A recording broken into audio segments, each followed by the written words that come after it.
Well, as we as I said, today is the first Sunday of Advent, and the beginning of one of the craziest, busiest times of year as we journey to Christmas. Matt and I talked about this last Monday and a little bit on Sunday. How Thanksgiving, if we don't just rush through it, we're many of us are already thinking of Christmas before we even get to Thanksgiving. But once Thanksgiving is over, there's that mad rush to get everything in, and the season just seems like it just zips by before we know it. But really, what we do, and one of the reasons that we always pause, not only this time of year in Advent, but also as we look ahead to Lent here in just a few months, one of the things that we really look to do is to slow down and pause and reflect and wait. During this time, we look at, as I've said many times, this is a backward-looking and forward-looking kind of holiday and season that we are in. We look back with the people of God as they waited and anticipated and looked for the fulfillment of the promise of the Messiah and God's deliverance of His people, while we also look forward to the time where the Messiah, when Jesus will come a second time and fulfill all of those things that have been promised, when His kingdom will come in its fullness. But it's every year during this time, during these 4 weeks, that we pause and we reflect on kind of these traditional themes, these 4 themes of hope, peace, joy, and love.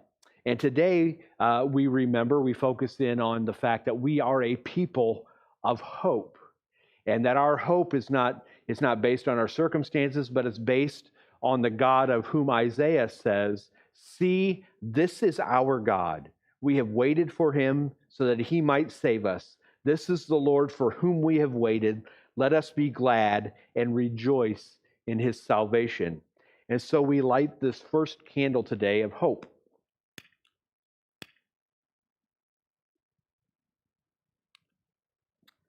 As a reminder that even in the darkness, God is at work, and one day the darkness will be no more. And I know I'm thankful for that. I'm sure that you are too.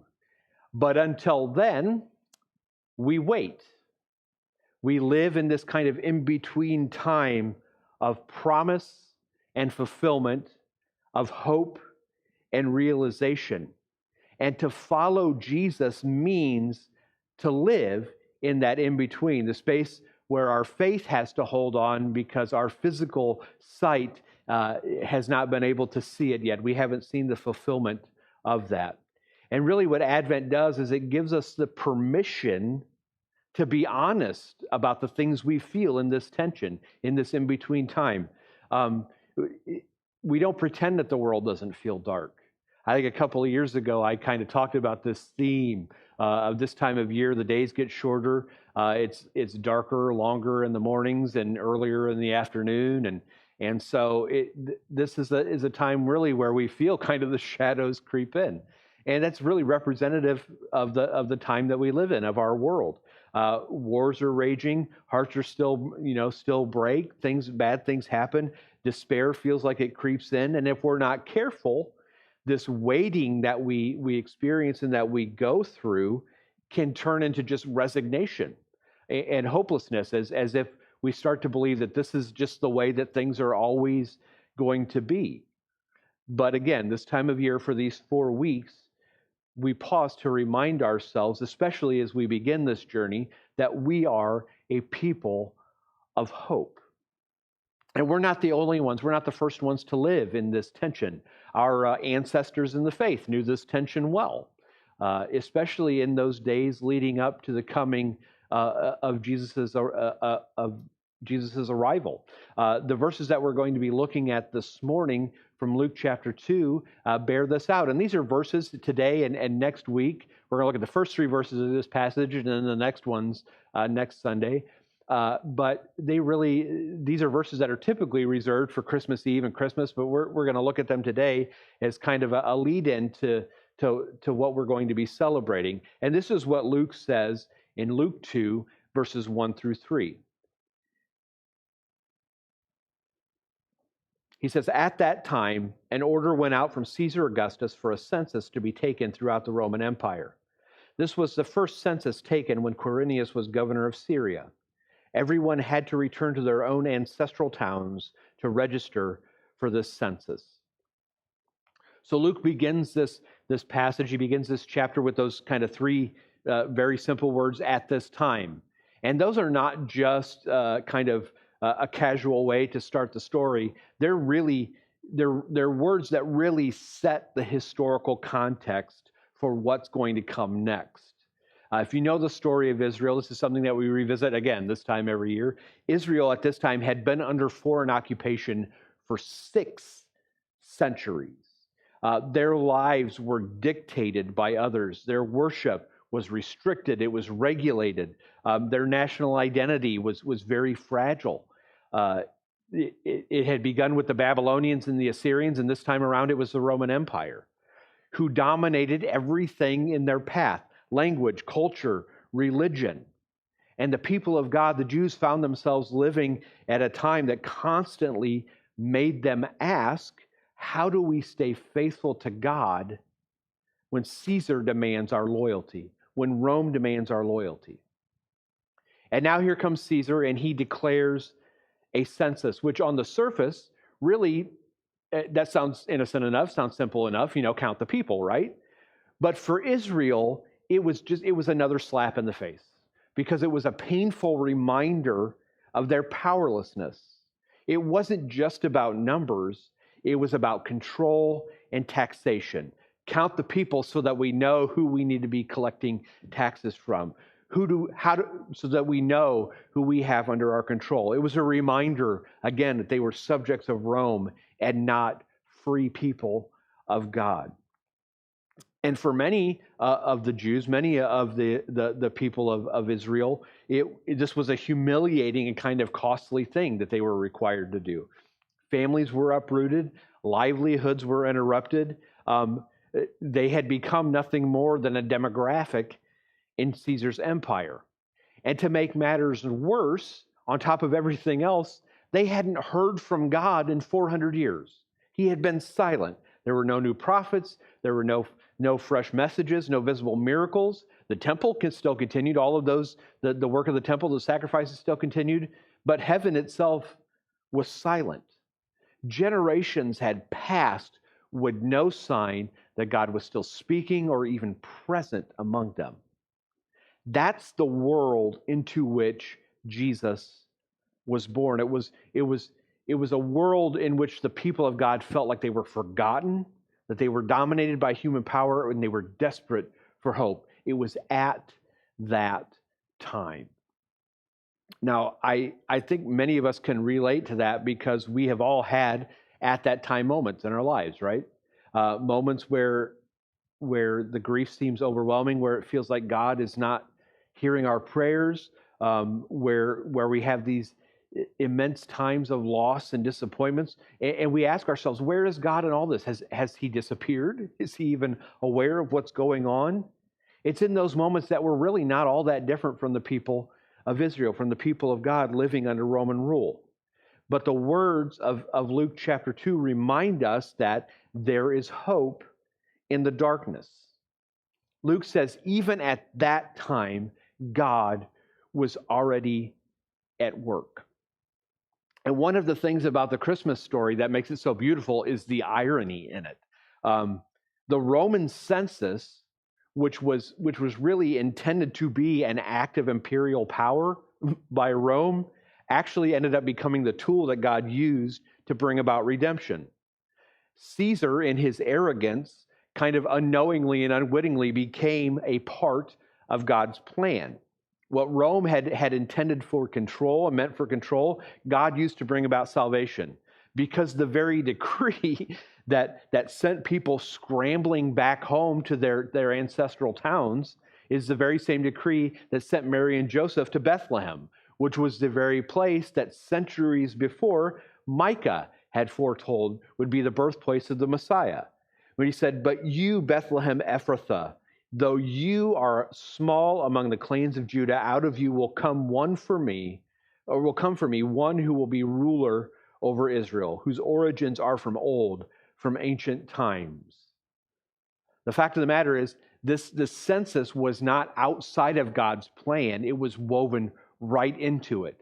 Now, God didn't cause the oppression. He didn't cause the difficulty that brought this about, but he transformed it for his redemptive purposes. And isn't it just like God to do things like that? But even before this moment, even before the call for the census, even before all of this came up, if you look at the story and the things preceding this, God had already been at work moving the pieces around. 6 months before this, John the Baptist, who was one who had been foretold who would come, this prophet who would come to prepare the way for the Christ, he had been born. He represented the beginning of this new chapter of God's relationship with humanity and with the rest of the world. We had the angel had already visited Joseph and Mary and made their pronouncement about what would happen. It told Mary that she would conceive and give birth to a son, and you were to call him Jesus because he will save the people from their sins. And so even before this happened, even in the silence, the story of redemption was already quietly unfolding in this obscure corner of the world through very unlikely people. So while Caesar was flexing his imperial muscles, God was at work through it all to bring about the salvation of the world. And that's a pattern that we see God working that way is consistent throughout Scripture. Very early on, we see God call a childless nomad to father a great nation. He called a stuttering fugitive to lead the Israelites out of Egypt. And here we see him calling this teenage girl from a nowhere village to be the mother of the Messiah. And this isn't just a history lesson, something that just happened back then. I think it's important to remember that the way we see God work throughout Scripture is a good reminder of how he continues to work and how he tends to continue to work. Because there's a promise for us here today. When the darkness seems overwhelming, God is still working. And that's one of the reasons that the church is so important. For all of our imperfections and for all of the things that we sometimes don't get right, we are meant to be a beacon of that truth. That God has always worked through his faithful people to bring hope and peace to a world that suffers from despair and violence. We are to be a light in a dark and broken world. And one of the things that's encouraging about this that we see over and over again, a good reminder is that when it feels like God is not doing anything, when it feels like he's silent, when it feels like he's absent, we can put our hope in the fact that God's grace is always reaching out. It reached out to Elizabeth and Zechariah in the pronouncement of the fact that they would bear a son even in their old age. It reached out to Mary and Joseph that they would be the ones to bring the Messiah into the world. Even in the silence, God's grace was working behind the scenes. It's kind of like a quiet, it's quiet and persistent, kind of like a seed that's working its way up through the soil. It might be a long time before you really begin to see the plant, before you begin to see the fruit of it, but it's there. And that's how God's grace, that's how he often works, in subtle and gradual ways, working through his faithful people to bring about his kingdom. And that's what we are to be, is as the people of God, we are to be a foretaste of what that looks like. That a foretaste of the world as God intends it to be, a community where the last are first, where the broken are healed, where the lost are found, and where love wins. And these verses in Luke chapter 2, we are reminded of how God is always at work. We are reminded that even at that time, there is still hope, even in the world's darkest days. There's an old Christmas hymn, Christmas song that if you caught the playlist that's on Facebook that I shared there on Spotify, that has actually become one of my favorites over the last few years, a song called "I Heard the Bells on Christmas Day." And it is really, it's a song that really speaks powerfully to this hope in darkness. It's based on a poem that was written by Henry Wadsworth Longfellow during one of the darkest seasons in our country, as well as his life. It was during the days of the Civil War. He wrote it as he was going through his own kind of personal grief. His wife, Frances, had tragically lost her life in a fire in which he suffered some severe burns trying to save her life. A couple of years later, his son Charles ran away underage to join the Union Army, and he was severely wounded in battle. And so the words of this song kind of take on a different meaning when you understand the season that Longfellow was going through when he penned this poem. And it begins joyful. It begins with this joy of hearing Christmas bells. There's this familiar, comforting sound of church bells ringing out this message of hope, the angels' message that they gave, peace on earth and goodwill toward men.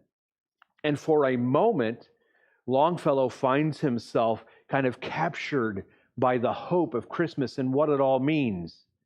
But then he hears another sound. In the distance, he hears cannons. And so he hears the sound of war, the sound of conflict that is shattering the peace that he's experiencing, and it throws him into despair. And he starts to believe that hatred has silenced the Christmas message, and he writes, "And in despair I bowed my head. There is no peace on earth, I said, for hate is strong and mocks the song of peace on earth, goodwill to men." That is the cry of someone who understands brokenness, someone who's experienced personal tragedy. He understands the horror of war, and he has concluded that Christmas is just wishful thinking. And if he were to stop there, he would have been left in despair. But he hears another sound. He hears the bells ring out again, louder and clearer. And this time, through this defiant message of hope, cuts through all of the cannon fire. And he writes these words, "Then pealed the bells more loud and deep. God is not dead, nor doth he sleep. The wrong shall fail, the right prevail, with peace on earth, goodwill to men." He's not denying the reality of suffering. He's not pretending that the war isn't happening or that his losses aren't real. Instead, he is choosing to believe and reaffirming a deeper truth that God is not absent in the midst of this pain. He's not indifferent to it. He's not indifferent to our suffering or disconnected from our suffering. And ultimately, peace on earth and goodwill toward men will prevail. The wrong shall fail, the right prevail. And the bells become this metaphor for this persistent hope that cuts through all the noise, that refuses to be silenced by brokenness and despair.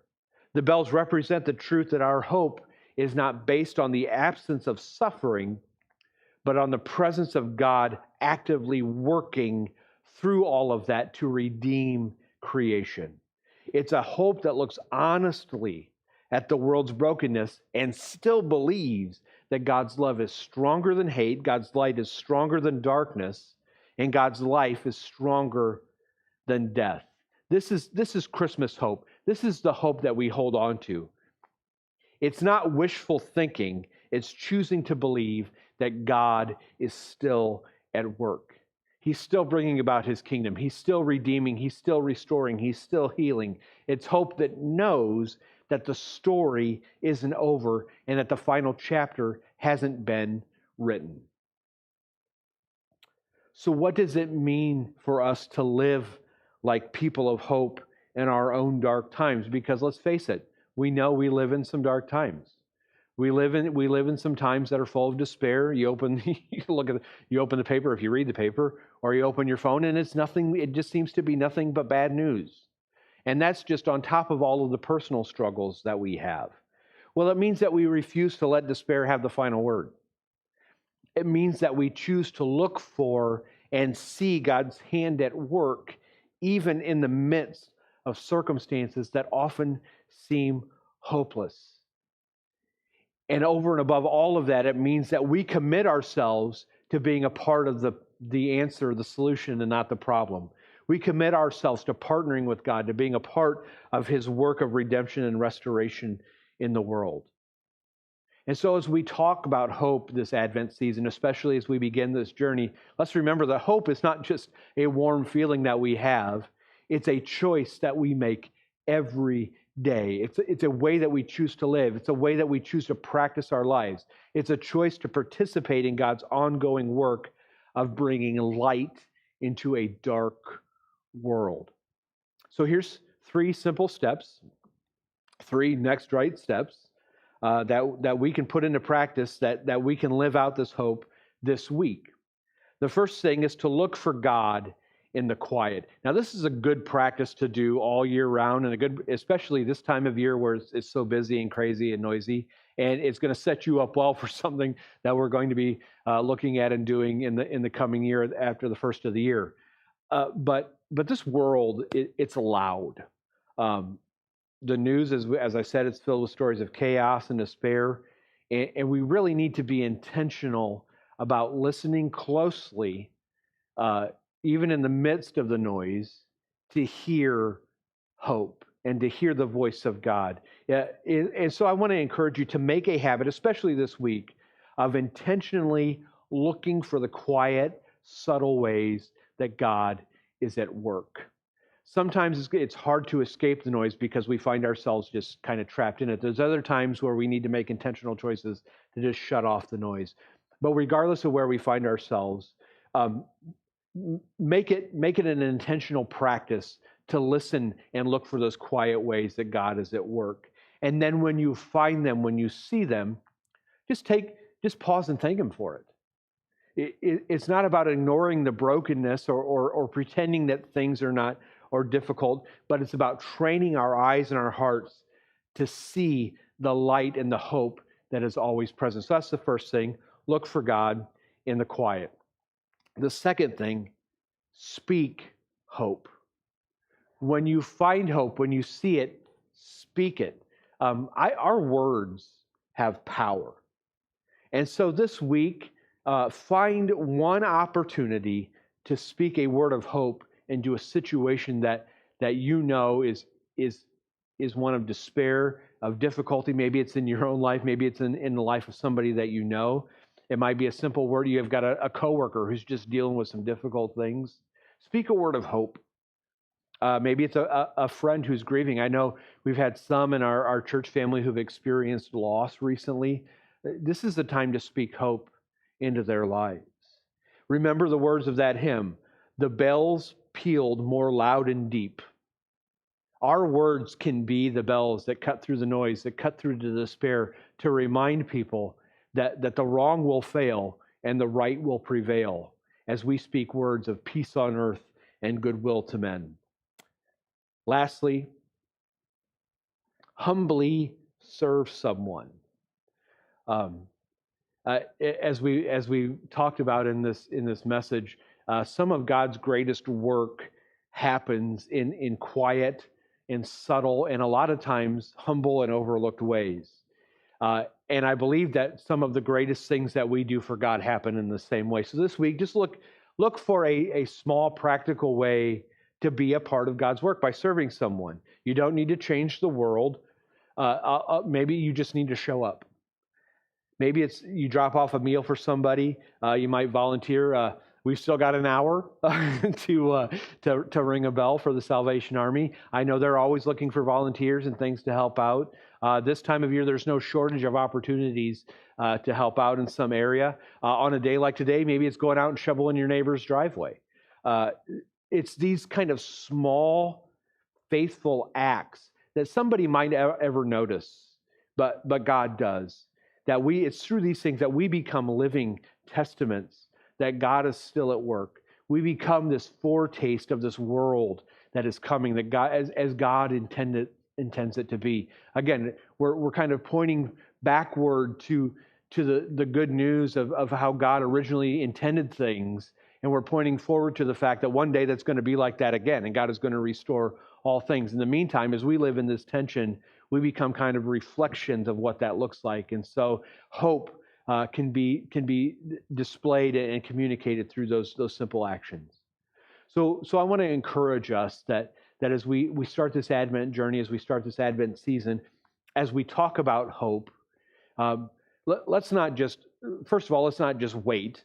Let's wait with hope. And as we wait with hope, let it not just be a feeling that makes us feel all warm and fuzzy. Let's put action behind that hope. Let's listen for the bells as they ring out through the noise and even in the darkest of times, as they proclaim that God is not dead and he doesn't sleep. Let's commit ourselves to being people who really believe that the wrong will fail and the right will prevail. And that because of that, we can have hope even in these dark times. This is our hope. This is our calling. Amen? Would you pray with me?